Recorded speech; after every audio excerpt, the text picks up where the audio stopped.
Merci Seigneur de disposer nos oreilles. Et merci de prendre le contrôle, Seigneur, de ces moments. Merci de dominer en ces lieux, Jésus. Que ta puissance et ton onction soient manifestes au milieu de nous. Parce qu'aucun autre esprit ne va avoir le pouvoir en ces lieux tant que tu es avec nous, Seigneur. Que ton autorité prime et domine en ces lieux. Que ta puissance se manifeste ce matin. Et que ta parole vienne pour renverser les forteresses. Que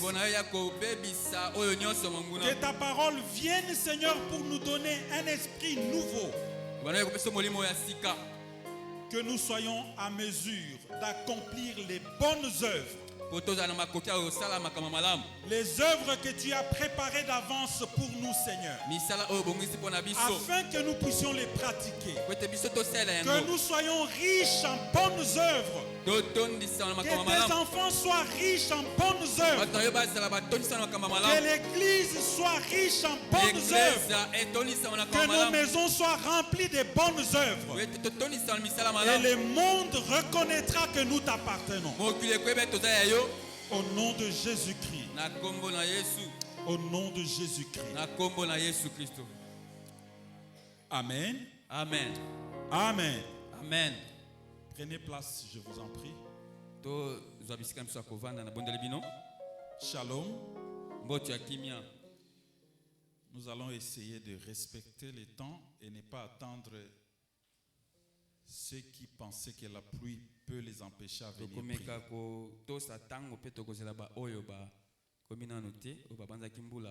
Quand je suis sorti tôt le matin, j'ai vu des mamans qui vendent les pains braver la pluie parce qu'elles savaient qu'il y a un intérêt derrière ce qu'elles faisaient. Et celles qui se sont présentées comme celles qui viennent prendre du pain juste en face de l'église, celles qui sont venues en retard, il n'y avait plus de part pour eux. J'ai béni la présence de chacun de vous ici. Et vous êtes donc des braves. Et vous avez bravé la pluie. Elle n'a pas été une raison pour que vous ne veniez pas au culte. Que le Seigneur mette cet acte-là dans ses annales. Et que le Seigneur se souvienne de votre persévérance. Et que la bénédiction attachée à ceux qui obéissent à la parole de Dieu soit votre partage. Au nom de Jésus-Christ. Amen. Amen. Nous venions de célébrer la grande fête de Pâques le dimanche passé. Et Papa Patrick nous a suffisamment édifiés pour nous montrer le bienfait de la résurrection de Jésus. Et celui qui est ressuscité le troisième jour attend ta réponse. Il attend ma réponse. Une réponse qui consiste simplement qu'ensemble nous puissions participer au plan de la rédemption divine. Nous qui avons accepté Jésus comme notre Seigneur et Sauveur. Nous qui marchons sous la conduite de la parole de Dieu. Nous qui avons déjà compris que sans Jésus nous ne sommes rien. Nous avons donc la responsabilité d'aller vers ceux qui ne les connaissent pas pour leur annoncer cette nouvelle. Amen. Amen. Alors dans ces conditions nous aurons participé au plan de la rédemption divine.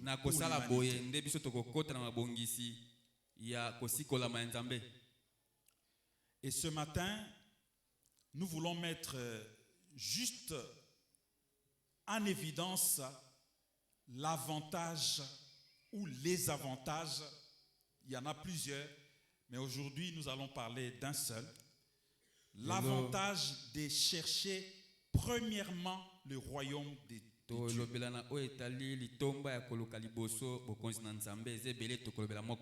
L'avantage de chercher avant tout les intérêts du royaume des cieux.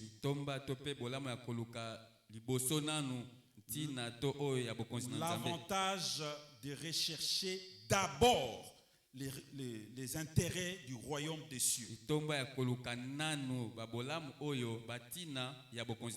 Et cette recherche, nous devons la faire de tout notre cœur, de toute notre âme, de toute notre force et de toutes nos pensées. Amen. Amen. Alléluia. Amen. Nous sommes présents. Si vous avez besoin d'un thème pour ceux qui écrivent, ce matin, nous allons partager, chercher premièrement le royaume des cieux.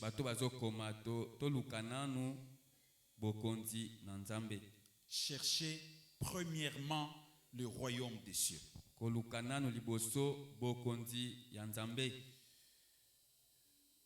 Nous allons nous tenir debout et nous allons lire 2 passages des Écritures.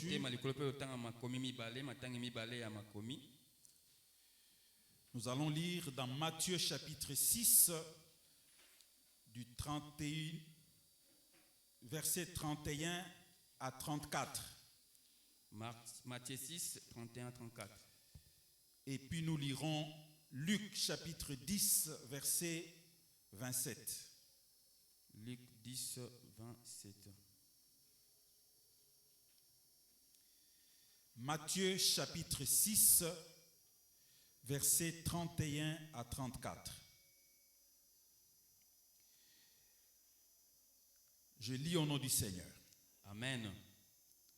Ne vous inquiétez donc pas et ne dites pas: que mangerons-nous? Que boirons-nous? Avec quoi nous vêtirons, nous habillerons-nous? Car toutes ces choses, ce sont les païens qui les recherchent. Votre Père céleste sait que vous en avez besoin. Cherchez premièrement le royaume et la justice de Dieu, et toutes ces choses vous seront données par-dessus. Ne vous inquiétez donc pas du lendemain, car le lendemain aura soin de lui-même. À chaque jour suffit sa peine. Luc chapitre 10, verset 27. La Bible nous dit ceci. Il répondit. Au fait, des pharisiens sont venus demander à Jésus qu'est-ce qu'ils doivent faire pour hériter la vie éternelle. Et Jésus répond. Il répondit: tu aimeras le Seigneur, ton Dieu, de tout ton cœur, de toute ton âme, de toute ta force et de toute ta pensée, et ton prochain comme toi-même. Amen. Amen. Nous reprenons nos places. Merci beaucoup. Cherchez premièrement le royaume des cieux.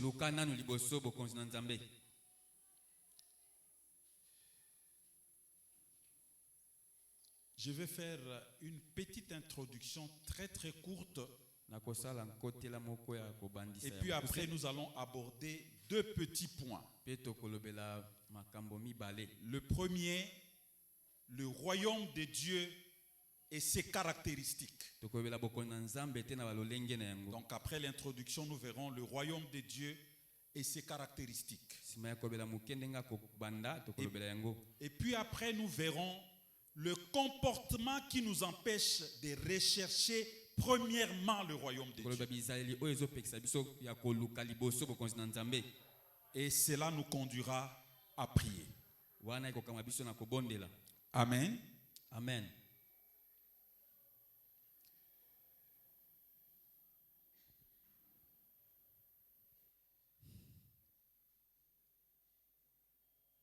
Qu'est-ce que le royaume de Dieu?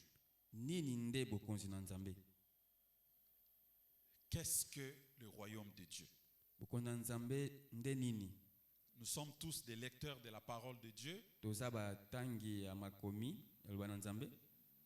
Je ne suis pas dans une salle de classe où je pose des questions et que j'ai besoin de réponses verbales. Mais je voudrais que chacun réponde dans son cœur. Qu'est-ce que le royaume de Dieu? Parce que nous lisons la parole de Dieu. Et quand nous lisons toutes les paraboles qui parlent du royaume de Dieu, ou autrement du royaume des cieux, c'est équivalent. Royaume de Dieu, royaume des cieux, c'est équivalent. Surtout lorsque vous prenez les paraboles qui parlent du royaume de Dieu, principalement dans Matthieu, à partir du chapitre 13, je crois, c'est là qu'on parle de la parabole du semeur, la parabole de la moutarde, le grain des moutardes, la parabole, plusieurs paraboles. Et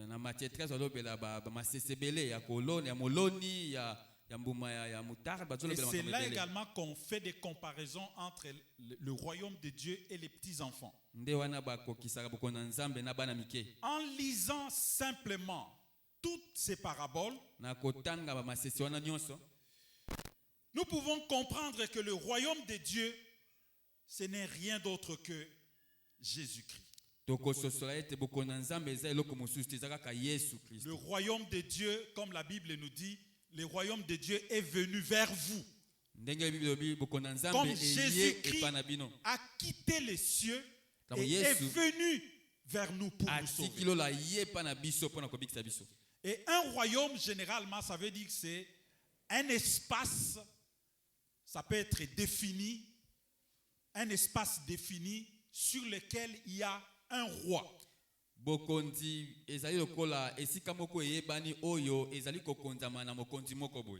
Et nous, en tant que chrétiens, nous appartenons à un royaume. Et le roi de notre royaume s'appelle comment? Jésus-Christ. Nous appartenons au royaume de Jésus-Christ. Le royaume de Dieu, le royaume de Jésus-Christ, c'est ça le royaume auquel nous appartenons.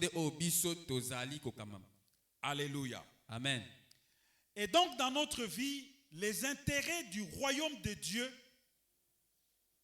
doivent passer en priorité. Les intérêts de Jésus-Christ dans notre vie doivent être les buts premiers de notre existence. C'est comme cela que l'apôtre Paul dit, si je vis, c'est Christ qui vit en moi. Parce que Paul faisait passer toujours les intérêts de Jésus-Christ avant toute chose. Il ne faisait rien pour plaire à un homme. Paul ne faisait rien pour se plaire à lui-même. C'est pourquoi il dit, je crucifie mon corps pour gagner le royaume de Dieu. Je crucifie mon corps pour que Jésus-Christ puisse apparaître. Je m'efface pour que Jésus-Christ apparaisse. Alléluia. Amen. Parce que c'est Jésus seul, lui seul. Eh bien, je répète, c'est Jésus seul qui nous a arrachés, comme la Bible nous dit, il nous a arrachés et nous a transportés dans le royaume du Fils de son amour. En qui nous avons la rémission et la rédemption de nos péchés. Alléluia. Amen. Il n'y a que Jésus-Christ qui est mort à la croix. C'est ainsi que le dimanche passé, nous avons célébré la résurrection de Jésus. Ceux qui participent aux études bibliques, on a suffisamment démontré que ce n'est pas à un ange que Dieu a donné la mission de nous racheter. Mais Dieu a utilisé notre semblable, un homme comme nous. Parce que Jésus-Christ était 100% homme et 100% Dieu. Il a fallu que quelqu'un de semblable à nous meure à notre place pour nous racheter. Et seul Jésus-Christ nous a racheté de notre vaine manière de vivre. Mais qu'est-ce que nous remarquons? Au lieu que notre cœur, nos pensées, notre force et notre âme soient investis à penser aux choses de Jésus-Christ, mais nos pensées sont plutôt tournées vers de quoi mangerons-nous? De quoi boirons-nous? Comme nous l'avons lu dans Matthieu 6. De quoi nous vêtirons-nous? Comment nous allons payer les loyers? Comment je vais payer les minervales? Et surtout pour ceux qui ont des enfants qui sont finalistes, avec cette histoire des examens d'État, comment nous allons nous en sortir? Comment nous sommes toujours tournés vers nous-mêmes. De quoi nous habillerons-nous? De quoi nous vêtirons-nous? De quoi boirons-nous? De quoi mangerons-nous? Vous voyez que nos préoccupations révèlent notre égocentrisme. Notre égoïsme. Qui ce matin, je voudrais que chacun réponde à cette question. Qui ce matin, quand il s'est réveillé, il s'est posé la question: qu'est-ce que le voisin va manger aujourd'hui?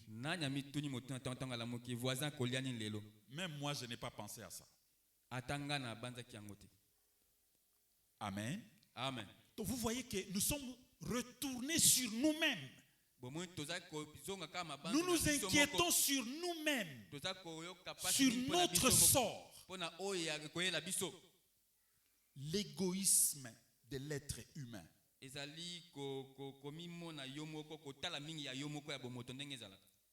Toutes ces choses, manger, boire, s'habiller, les loyers et tout ce que je peux citer, c'est ce que la Bible appelle les restes. Dans Matthieu, le reste. La Bible nous dit: cherchez premièrement le royaume de Dieu et sa justice, et le reste vous sera donné par surcroît. Alléluia. Amen. Toutes ces choses sont certes bien et nécessaires pour notre vie. Et la Bible nous dit au verset 32 de Matthieu 6 que nous avons lu: et votre Père Céleste sait. Le Seigneur sait. Il sait que tu as besoin de manger. Il sait que j'ai besoin de manger. Il sait que nous avons besoin de nous habiller. Il sait que nous avons besoin de boire. Il sait que nous avons besoin de payer le loyer. Il sait que nous avons besoin de nous déplacer. Il faut les transports. Il sait tout ça. Alléluia. Amen. Mais il nous demande: cherchez premièrement le royaume des cieux et sa justice. Le reste vous sera donné par surcroît.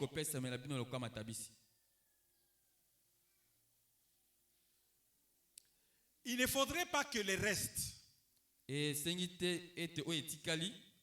ce que la Bible appelle reste, nous empêche de rentrer pleinement dans la jouissance du royaume de Dieu. Il ne faudrait pas que les restes fassent écran à l'essentiel.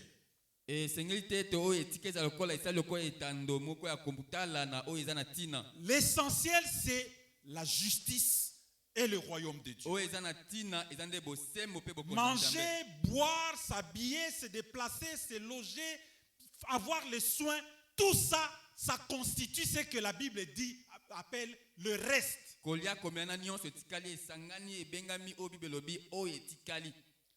Parce qu'au fait, ce qui nous tue souvent en tant qu'enfants de Dieu, et parfois ça décourage certaines personnes, certains chrétiens, c'est souvent les comparaisons. Les comparaisons. Quand nous regardons notre état, notre situation, quand nous regardons nos conditions, nous nous disons non, je pense que je ne fais pas belle figure d'un enfant de Dieu. Est-ce qu'un enfant de Dieu peut être dans ces conditions? J'ai rencontré quelqu'un il y a des années en arrière. Il avait un handicap. Il était bossu. Il était bossu. Et on lui a partagé la parole de Dieu. Il a reçu le Seigneur avec beaucoup de joie et beaucoup d'engouement. Et au fur et à mesure, un jour, pendant qu'on partageait, la personne me dit, frère, j'ai l'impression que je ne suis pas un enfant de Dieu. Pourquoi peux-tu avoir cette impression? Et il me dira, moi, Nzambe na ba situation ya boy. Moi, Nzambe na ba bor ya boy. Donc sa condition, sa situation lui faisait croire qu'il n'était pas pleinement enfant de Dieu. Je voudrais te dire ce matin, mon frère, ma soeur,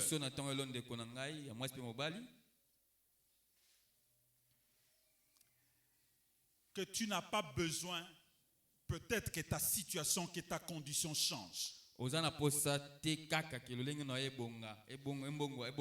Ta condition, ta situation ou ton état n'enlève en rien ton statut de fils ou de fille de Dieu. Alléluia. Peu importe l'état dans lequel tu te trouves, peu importe la situation dans laquelle tu te trouves, peu importe la forme que tu as maintenant, mais la Bible nous dit à tous ceux qui l'ont reçu, à ceux qui croient en son nom, elle a donné le pouvoir de devenir enfant de Dieu. Alléluia. Amen. Donc ta condition, ta situation, ce n'est pas ce qui détermine ton statut.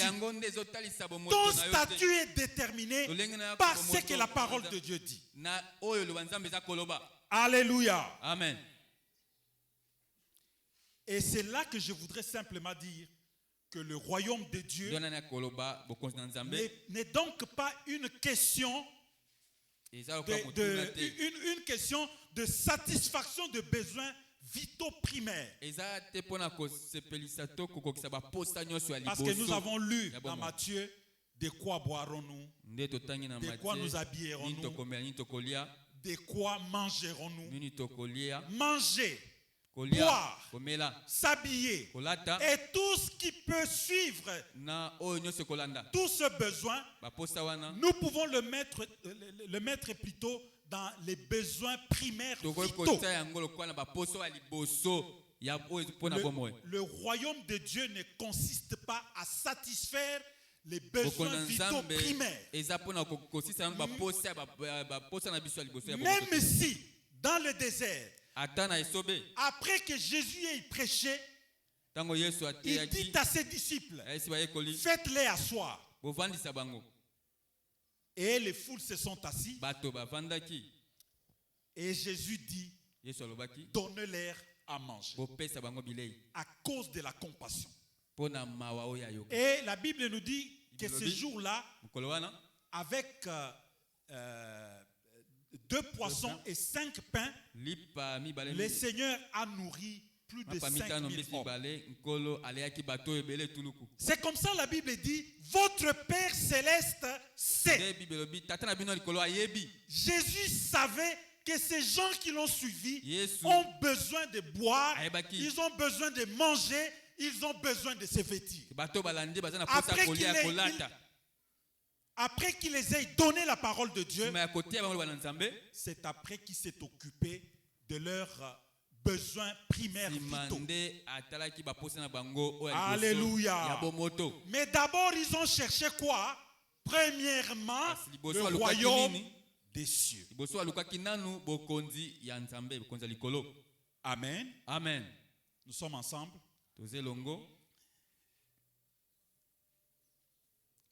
Je vais donner quelques caractéristiques du royaume de Dieu. Et nous allons lire dans Romains.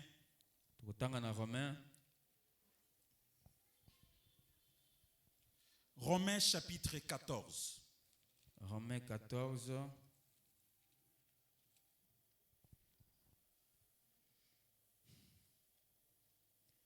Romains chapitre 14. Je vais lire le verset 17 et le verset 18. 17 à 18, Romains 14, 17 à 18. En effet, le royaume de Dieu n'est pas une question de nourriture et de boisson. Le royaume de Dieu, c'est la justice, la paix et la joie donnée par le Saint-Esprit. Amen. Celui qui sert le Christ de cette manière est agréable à Dieu et approuvé des hommes. Alléluia. Amen. Alléluia. Amen. Le royaume de Dieu n'est pas une question de boissons ni de nourriture. Mais c'est plutôt une question de la justice, la paix et la joie que le Saint-Esprit donne. Et le verset 18 continue en disant, celui qui sert, ça veut dire celui qui recherche la justice, la paix et la joie que le Saint-Esprit donne. Le chrétien qui sert Jésus de cette façon-là est agréable à Dieu et approuvé des hommes. C'est comme ça que la Bible nous dit, je crois dans Proverbe, que lorsque l'Éternel approuve les voies d'un homme, il fait quoi? Il lui rend favorable même ses ennemis. L'Éternel approuve les voies d'un homme. L'Éternel approuve les voies de celui qui recherche la justice, qui recherche la paix, qui recherche la joie. Cette personne-là est approuvée de Dieu et a la faveur des hommes. Le royaume de Dieu est donc caractérisé par la justice. C'est vrai, il y a d'autres caractéristiques, mais si nous restons attachés au passage de Romains que nous venons lire, nous retenons 3 caractéristiques du royaume de Dieu. La justice, la paix et la joie donnée par le Saint-Esprit. Ce sont donc ces caractéristiques que nous devons rechercher premièrement. nous devons rechercher premièrement la justice. Premièrement, la joie. Premièrement, la paix. Qu'est-ce que la Bible nous dit de la justice? La Bible nous dit ceci dans Matthieu chapitre 5, le verset 10. Et je lis selon la version annotée. Cette version nous dit ceci. Heureux ceux qui sont persécutés à cause de la justice, parce que le royaume des cieux est à eux. Heureux ceux qui sont persécutés à cause de la justice. Pourquoi es-tu persécuté? Si c'est à cause de la justice, tu es dans le royaume de Dieu. Mais si ce n'est pas à cause de la justice, à cause de ta turpitude, il est temps que tu puisses changer. Que tu recherches la justice de Dieu. Alors, le bénéfice ou le bonheur qui accompagne ceux qui recherchent la justice seront ton partage. Alléluia. Amen. La paix. Qu'est-ce que la Bible nous dit de la paix? Matthieu chapitre 5. Matthieu 5. Le verset 9 cette fois-ci. Verset 9. Bienheureux ceux qui procurent la paix.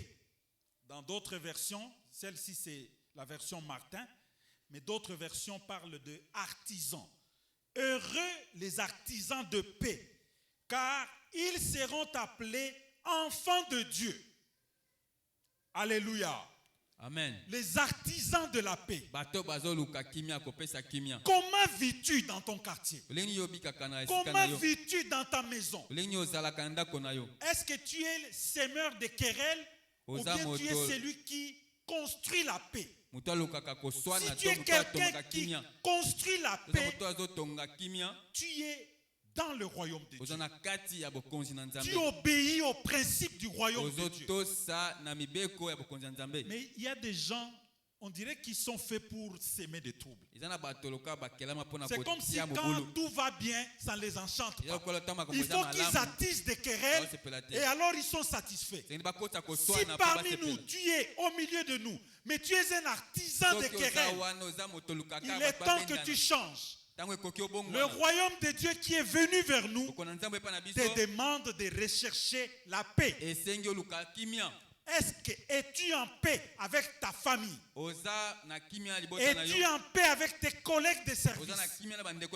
Es-tu en paix avec des membres de l'église? Parce qu'il y a des gens qui sont ennemis même à l'église. Lorsqu'ils se voient, ils ne peuvent pas se regarder. Quand ils se rencontrent, ils prennent une autre direction. Pourquoi? Parce que le cœur est rempli de rancœur. Alors que la Bible nous demande de rechercher la paix. Es-tu en paix avec ta belle famille? Là encore, c'est une chose terrible. Beaucoup de beaux-fils, beaucoup de belles-filles ne sont pas en accord avec leur belle famille. C'est comme si les querelles, les disputes leur profitent. Il y a des femmes qui activent la colère de leur mari. Pourvu que l'homme soit en colère contre sa famille. Comme ça, tous les avantages vont aller dans leur famille. Comme si la Bible nous a dit que l'homme quittera son père et sa mère et s'attachera à sa belle famille. La Bible nous dit ça. La Bible ne nous dit pas ça. Ce que la Bible nous dit, c'est ceci. C'est pourquoi l'homme quittera son père et sa mère et s'attachera à sa femme. Et les deux deviendront une seule chair. Le partenaire qui monte son partenaire pour qu'il ne soit pas en paix ou en harmonie avec sa propre famille, afin qu'il tire le bénéfice, le maximum de bénéfices, ce n'est pas un artisan de la paix.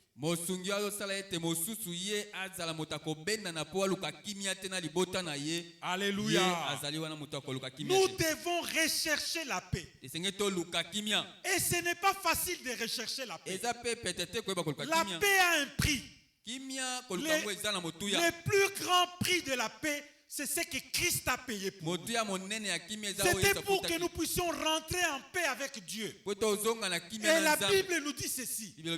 Dans Corinthiens, le Christ nous a réconciliés avec le Père et il nous a donné le ministère de la réconciliation. Voilà la mission que Christ est venu faire. Remettre la paix et l'entente entre nous et Dieu. Et nous devons être des artisans de paix. Ceux qui construisent la paix autour d'eux. Quand il y a des gens qui ne s'entendent pas, lorsque tu arrives, tu dois tout faire pour que ces gens-là s'entendent. Quand il y a des amis qui ne s'entendent pas, qui vivent à couteau tiré, notre responsabilité en tant que chrétiens, c'est de les amener à se réconcilier. C'est ça le ministère de la réconciliation que nous avons reçu de Jésus. Alléluia. Amen. Nous n'avons pas reçu le ministère des divisions. Nous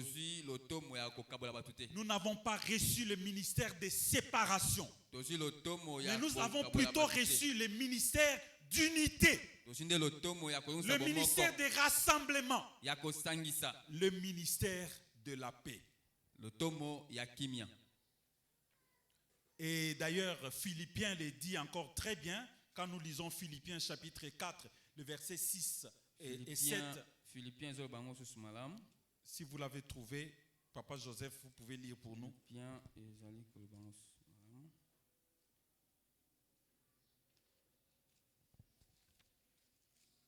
Philippiens, chapitre 4, versets 6 et 7. Versets 6 à 7. Nous lisons le nom de Jésus, Philippiens 4, versets 6 à 7.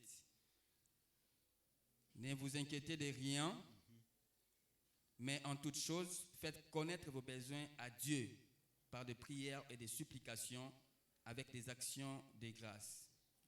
Verset 7. Et la paix de Dieu qui surpasse toute intelligence gardera vos cœurs et vos pensées en Jésus-Christ. Amen. Amen. Ne vous inquiétez de rien, mais en toute chose, faites connaître à Dieu par des prières et des supplications accompagné des actions de grâce. Et la paix de Dieu qui surpasse toute intelligence gardera vos cœurs en Jésus. La paix de Dieu.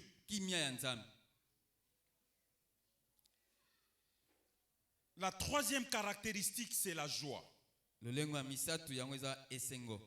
Qu'est-ce que la Bible nous dit de la joie?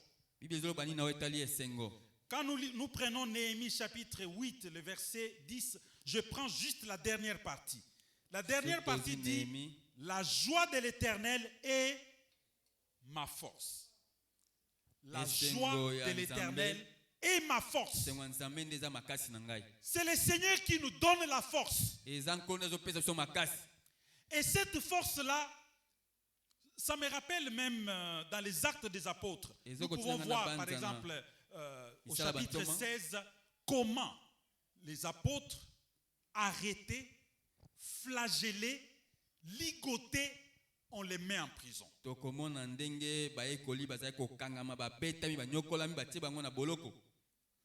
La situation normale, c'est qu'ils devaient pleurer,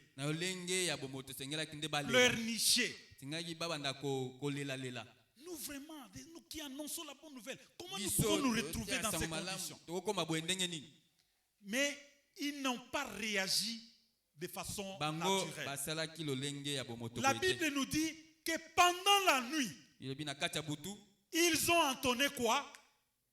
Des cantiques de louange, des cantiques d'adoration. Et ils étaient dans la joie. Même leurs collègues prisonniers se demandaient, oh, mais ces gens sont comment? Après qu'on les ait flagellés, après qu'on les ait torturés, mais comment ils peuvent être dans la joie? Et la joie que le Saint-Esprit avait mis en eux a fait quoi?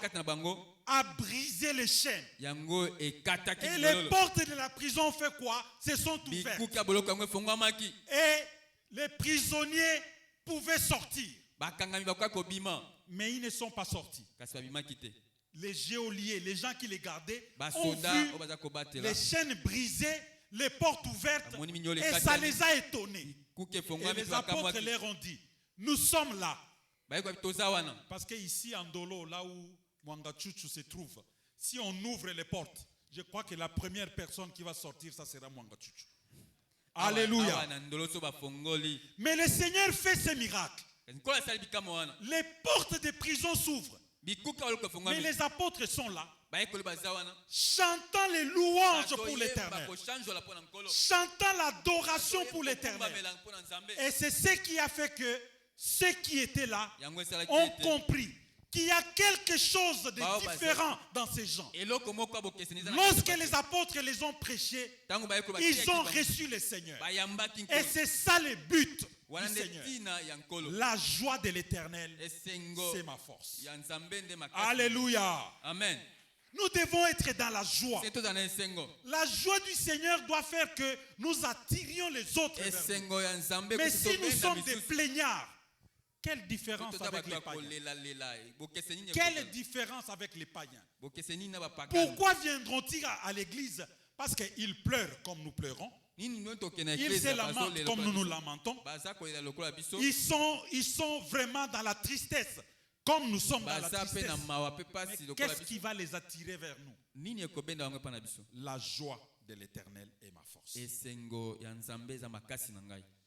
Et si les enfants de Dieu, les enfants de la lumière, pouvaient avoir les réflexes des enfants de ce monde, le réflexe qui consiste en ce que tout faire pour ne pas perdre les acquis et les valeurs du royaume de Dieu, tout faire pour ne pas perdre la justice, tout faire pour ne pas perdre la paix, tout faire pour ne pas perdre la joie. Et c'est ce que les enfants de ce monde font. Quand ils ont découvert un trésor, ils vont tout faire pour assurer la sécurité. Alléluia. Amen. Parce que si nous faisons tout pour rechercher les vraies richesses, les vraies richesses pour nous ce matin, c'est la justice, la paix et la joie.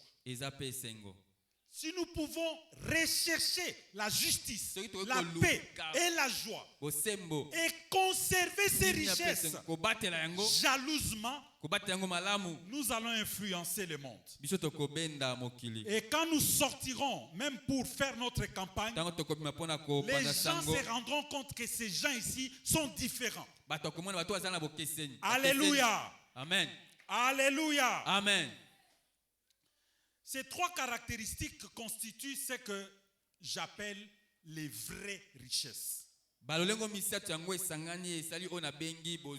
vraies richesses du royaume de Dieu.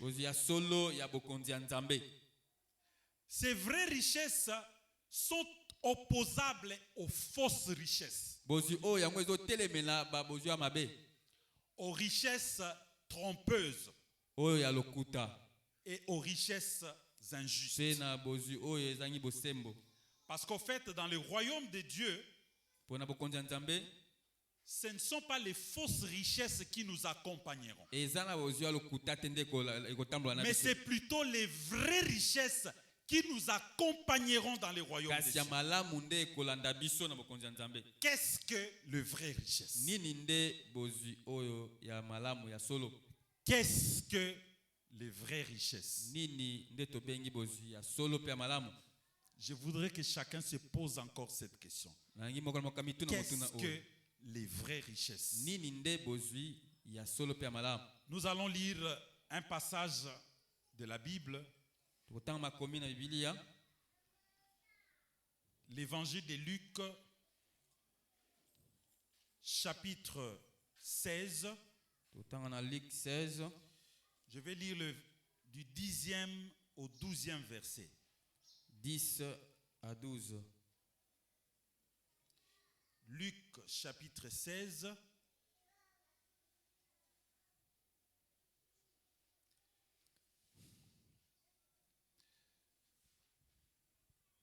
Verset 10 à 12.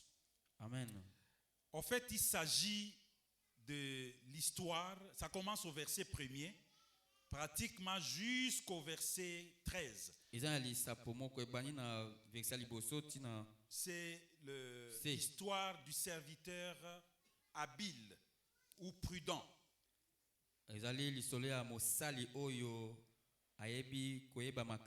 Pour qui le maître avait reçu beaucoup de rapports qu'il était en train de gaspiller ses biens et qu'il devait arrêter ce travail et lui rendre tous les comptes.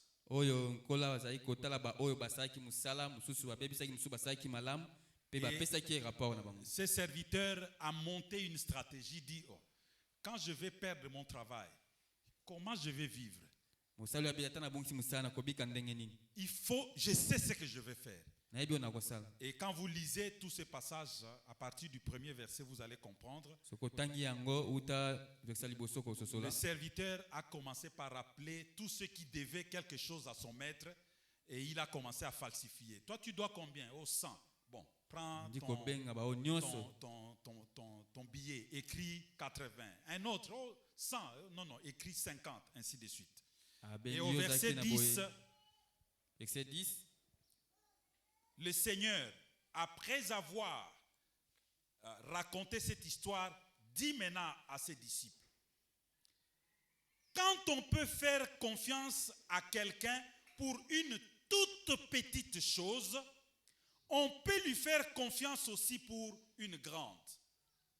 Et quand on est malhonnête pour une toute petite chose, on est malhonnête aussi pour une grande.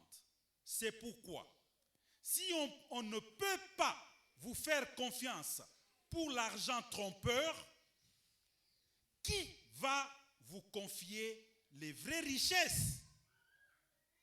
Et si on ne peut pas vous faire confiance pour les richesses qui ne sont pas à vous, qui va vous confier ce qui est à vous? Alléluia. Amen. Je prie ces passages pour que nous puissions comprendre ce que c'est les vraies richesses. Quand nous regardons le verset 10, nous pouvons directement remarquer que l'argent,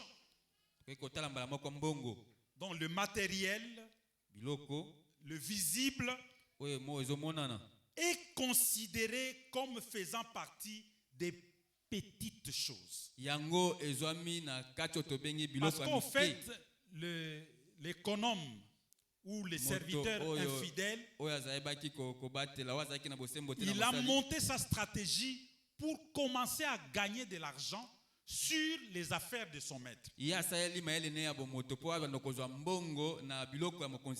Comme ça, lorsqu'il aura perdu son emploi, la Bible nous dit que tous ces débiteurs-là lui seront redevables. Il pourra aller, tu sais ce que j'avais fait avec toi. Alors, ces gens-là lui seront redevables.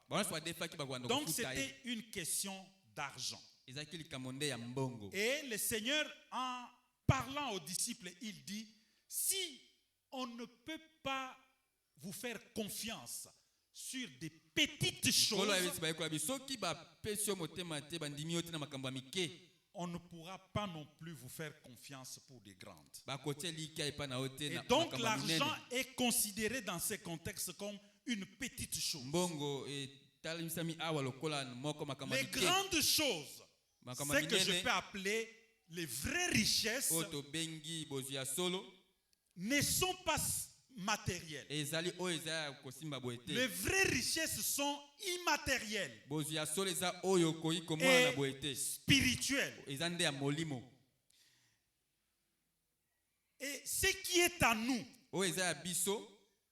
parce que le verset 11, je crois, et si on ne peut pas vous faire confiance pour les richesses qui ne sont pas à vous, dans d'autres versions, on parle de richesses d'autrui, comment on pourra vous confier ce qui est à vous? Donc, l'argent et tout ce qui est matériel, au fait, ce n'est pas à nous. Ce qui est à nous et nous appartient est immatériel. On ne peut pas le toucher, on ne peut pas le voir. Et ces choses immatérielles, c'est ce que la Bible appelle les bonnes œuvres préparées d'avance par Dieu afin que nous puissions les pratiquer. Et ça, Éphésiens chapitre 2, verset 10 nous le dit bien.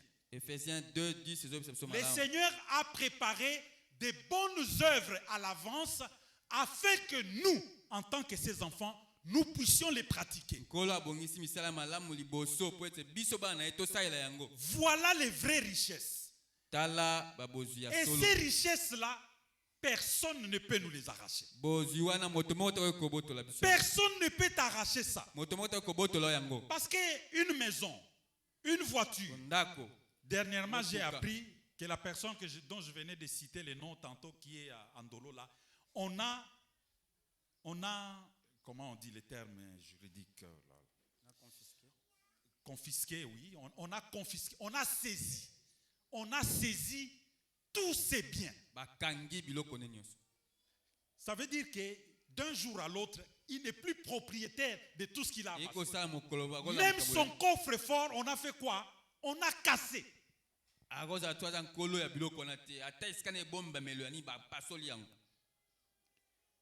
Avoir une maison, avoir une voiture, avoir une femme, un mari, avoir des enfants, avoir un compte fourni en banque, ça fait partie des biens. Mais ces biens ne nous appartiennent pas. Qui, quand nous allons en nécropole, vous avez déjà vu quelqu'un, quand on l'enterre avec sa voiture? Ou on l'enterre avec sa maison? Même sa femme, quand elle pleure, si on la prend, on la met, elle va rester là. Ça veut dire que tout ce qui est matériel ne nous appartient pas. Parce que j'ai déjà vu des gens, un papa qui meurt, le lendemain on vient confisquer la maison. On prend toutes les clés des chambres. On récupère le tout. Et les enfants, la femme sont dépossédés. Ça veut dire que les vraies richesses ne sont pas matérielles. Les vraies richesses sont spirituelles. Alléluia. Amen.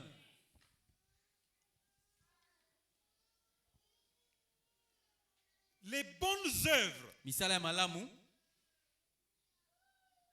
sont inscrits dans les annales de Dieu. Quand tu accomplis une bonne œuvre, quand tu accomplis la justice, quand tu recherches la paix, lorsque tu recherches la joie, ce sont ces bonnes œuvres-là qui sont retenues dans les annales de Dieu. Ce sont ces bonnes œuvres-là que Apocalypse appelle les livres de souvenirs. Et ce sont ces bonnes œuvres-là qui nous accompagnent. Même lorsque nous mourrons, les bonnes œuvres vont nous accompagner. Même lorsque nous perdons la santé. Parce que même ces corps physiques ne nous appartient pas. Parce que si les propriétaires demandent de récupérer son souffle, papa bienvenu devient une enveloppe inutile que vous allez jeter en nécropole. Alléluia. Même ce corps n'est pas à nous.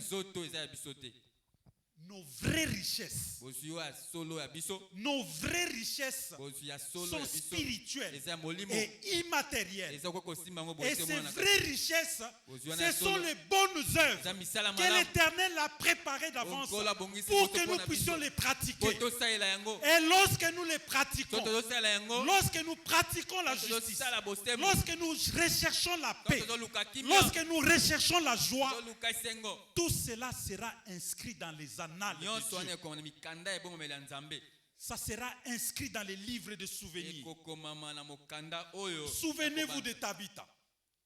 Lorsque Tabitha est décédée, on peut lire cette histoire dans les Actes des Apôtres, chapitre 9.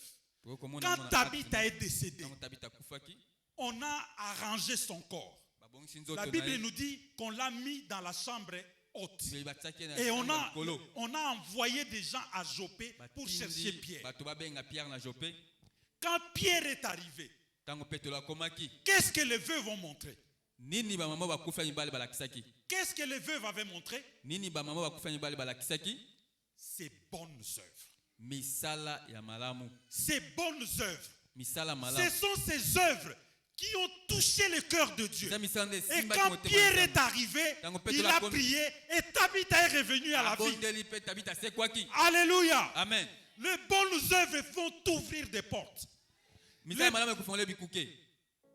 bonnes œuvres feront que quelqu'un soit tourmenté à ton sujet. Les bonnes œuvres feront que quand on t'a mis à l'écart, alors que tu continues à pratiquer la justice, le Seigneur devient ton avocat. Il va tourmenter ton chef jusqu'à ce qu'il te rétablisse. Et Mardoché avait bien compris cela. Quand nous lisons dans Esther, le chapitre 6, le premier et le deuxième verset. Le roi Cyrus, je crois, avait demandé, parce que Esther était négligée, les Hébreux étaient mis à l'écart, et c'est Mardoché qui est allé faire souvenir au roi ce qui était dit. Et la Bible nous dit dans ces versets, on est allé prendre les annales, les chroniques, ce que Apocalypse s'appelle les livres de souvenirs. Et quand le roi a lu, Esther a été rétablie dans ce droit. Les bonnes œuvres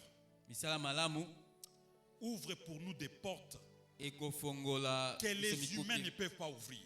Peut-être que tu as fait tes efforts. Tu as mis tout ce qui est à ton pouvoir. Ça n'a pas marché. Je te demande ce matin de continuer à pratiquer la justice, de continuer à rechercher la paix, de continuer à rechercher la joie autour de toi.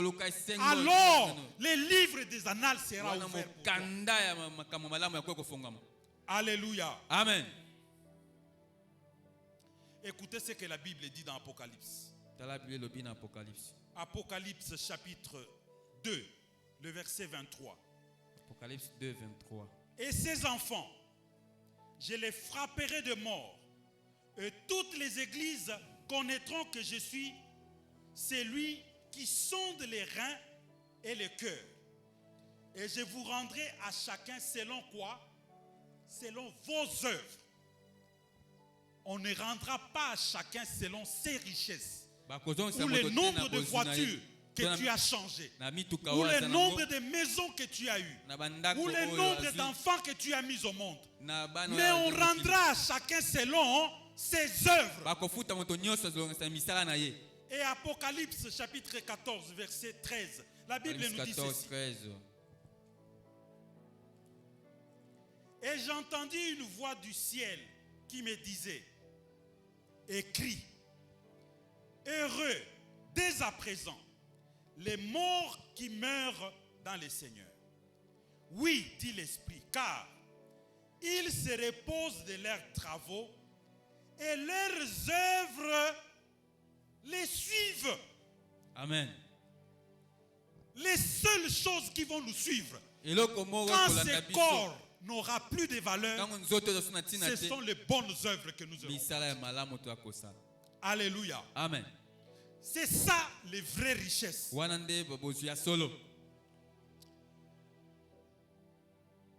Et pour terminer, je vais prendre notre dernier point, dans le troisième. Le comportement qui nous empêche de rechercher premièrement le royaume. Je vais donner un seul comportement qui nous empêche.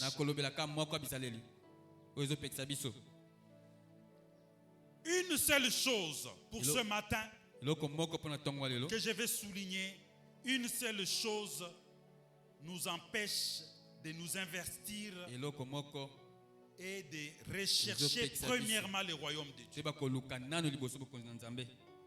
Cette chose, elle est simple et nous l'avons vu dans notre passage de Matthieu 6. La Bible nous dit: cherchez premièrement le royaume des cieux, et le reste vous sera donné par surcroît. La chose qui nous empêche de rechercher premièrement le royaume des cieux, c'est notre façon de renverser l'équation de Dieu. C'est le changement de priorité et le renversement de l'ordre que Dieu a établi. Le Seigneur nous demande de rechercher premièrement le royaume de Dieu. Mais ce que nous recherchons, nous recherchons d'abord les restes. Les restes. Nous recherchons d'abord les restes. Et c'est comme ça que nous nous attardons, au lieu de nous concentrer sur la justice, la paix et la joie que le Saint-Esprit donne. Mais nous sommes là à chercher qu'est-ce que nous allons manger. Qu'est-ce que nous allons boire. Qu'est-ce que nous allons nous vêtir. Nous, égoïstes.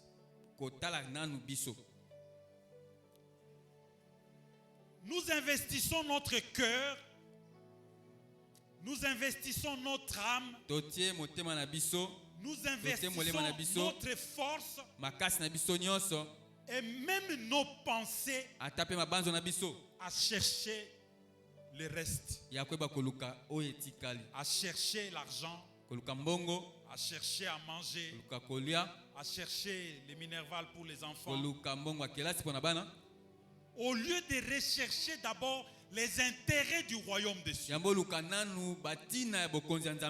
Vous connaissez l'histoire de la veuve de Sarepta, n'est-ce pas? C'est dans un roi. C'est dans un roi, je crois au chapitre 17. Quand nous lisons cette histoire, le prophète Élie, c'était un moment de disette, de famine, de sécheresse. Et le Seigneur envoie le prophète Élie, non pas chez le roi, mais chez une veuve qui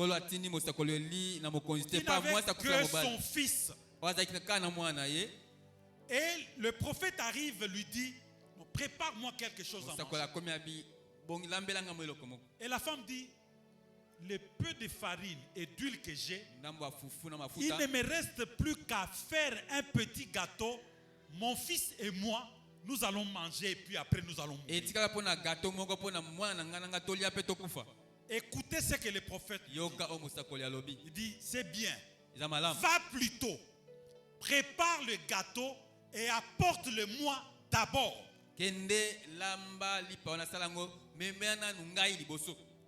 Le Seigneur est merveilleux.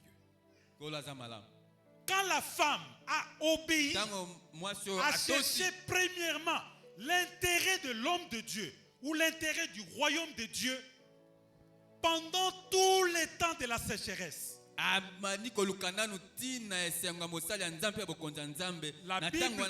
la Bible nous dit que l'huile et la farine dans la maison de cette veuve n'avait plus jamais manqué.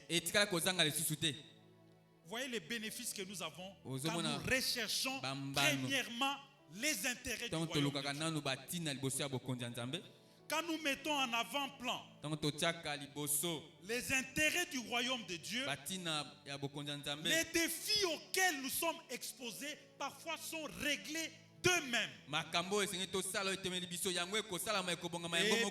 Et le dimanche passé, je crois, Papa Patrick nous a si bien expliqué cette histoire. Les femmes voulaient aller à la tombe de Jésus pour aller répandre le parfum sur son corps. Mais elle commençait à se dire, oh, mais cette pierre-là, qui va l'enrouler pour nous? Mais leur souci c'était quoi? D'aller au tombeau. Quand elles sont allées au tombeau, il y avait encore la pierre. Les défis étaient déjà résolus.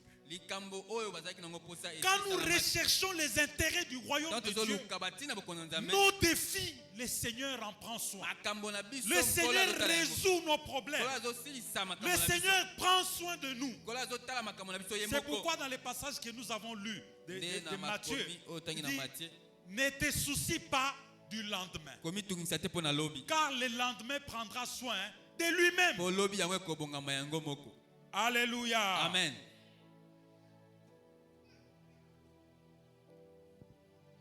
Mais souvent, il y a quelque chose. Au fait, quand nous ne respectons pas l'ordre, au lieu de rechercher le royaume des cieux, nous allons rechercher le reste. Cette attitude-là est parfois dictée par ce que je peux appeler l'instinct de conservation.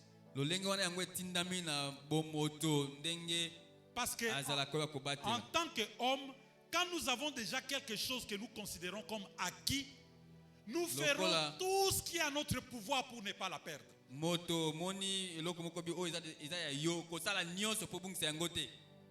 Et le passage de Luc 16 que nous avons lu, quand vous lisez bien cette histoire, au verset 3 et le verset 4, on voit comment ces serviteurs, cet économe, s'était résolu de mettre des dispositions pour continuer à bénéficier des avantages qu'il a.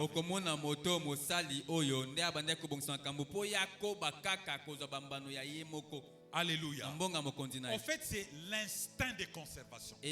Parce que quand nous nous sentons en danger, quand quelqu'un sent qu'il est sur le point de perdre quelque chose, il est prêt à tout donner pour ne pas la perdre. Et c'est ce que j'appelle l'instinct de conservation. Il est prêt même à renverser l'équation de Dieu pourvu qu'il continue à bénéficier de ses avantages. Mais nous pouvons être rassurés d'une chose. Jésus-Christ a tout accompli pour nous à la croix de Golgotha. Et la Bible nous dit que nous sommes bénis par toutes sortes de bénédictions dans les lieux célestes. L'œuvre de Jésus a été complète. L'œuvre de Christ a été parfaite.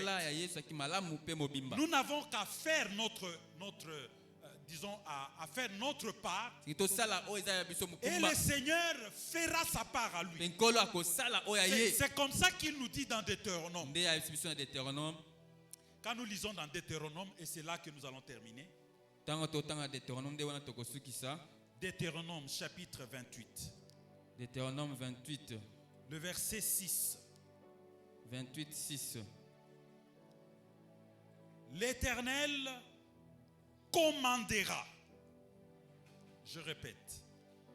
L'Éternel commandera à la bénédiction qu'elle soit avec toi. Amen. Dans tes greniers et dans tout ce à quoi tu mettras ta main. Amen. Et il te bénira au pays de l'Éternel,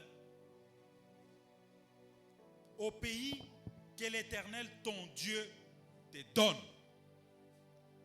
l'Éternel commandera. D'autres versions disent l'Éternel ordonnera. Qui peut résister à l'ordre de Dieu?